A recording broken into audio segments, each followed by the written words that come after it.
On a quiet beach, a baby turtle struggles towards the ocean, its tiny flippers scraping against the sand, filled with hope for the vast blue world ahead. Well, months later, it swims through murky waters as it takes a bite of its first food in a couple of days. As the plastic bag gets stuck in his throat, a force outside of his control leaves him weak and unable to breathe. Sadly, this sea turtle story is not unique, as millions of other sea creatures suffer the same fate due to our pollution. But the question still remains, what can we do about it? Well, ever since I was a young kid, I've always had a close connection with the water and interested with sea life.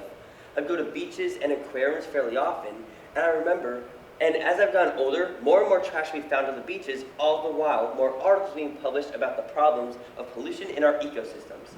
Although this may sound daunting, there are steps that you can take to make a difference.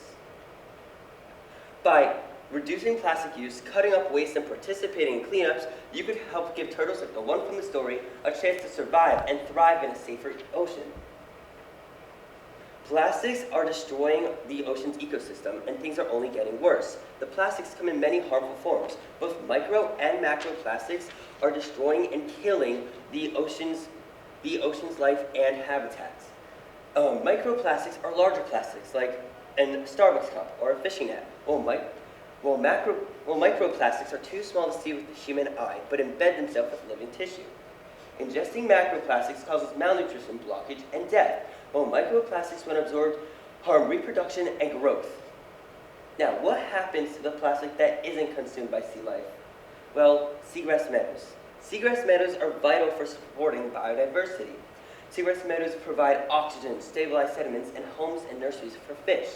Now, the plastic is getting into these meadows, and they are blocking sunlight, inhibiting photosynthesis, and even being absorbed into the meadows, which the fish will later eat.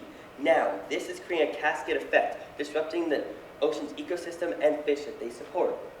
So, where does the plastic come from? Well, it comes from us. We are overusing single-use plastics, and we are not recycling them properly. Also, abandoned fish gear, known as ghost nets, keep trapping and killing marine animals for years, according to WWF Australia and the Brevard Zoo. Also, factories dump waste into rivers and seas, adding to the pollution that animals mistake them for food. I've talked a lot about how plastics harm fish, but have you considered how they affect you? Well, think about it this way. When you eat fish, you're also consuming what they've eaten before. An average person consumes 500 to 900 microplastics daily, and that's not just from plastic bottles or polluted air, but also from the food you eat, according to NIH.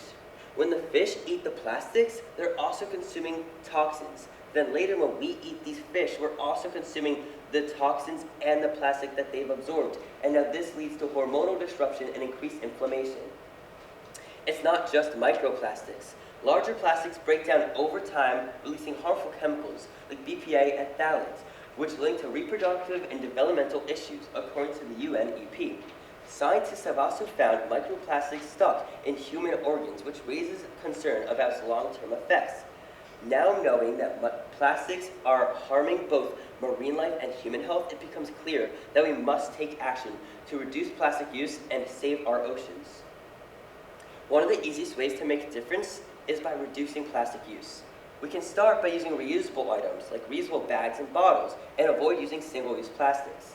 The proper way to recycle is by separating plastic bags from other plastics from other wastes by cleaning them and putting them in proper bins.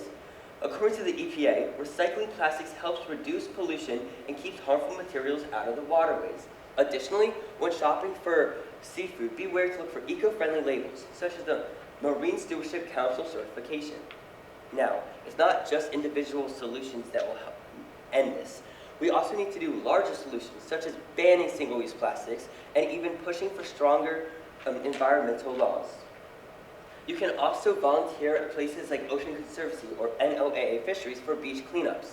We can also symbolically adopt a sea animal through groups like WWF, the World Wildlife Fund, by funding them to help protect and save sea life.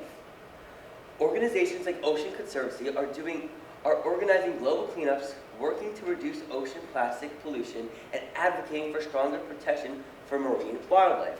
They are doing their part, and so should you. So together we can make a healthier and cleaner ocean.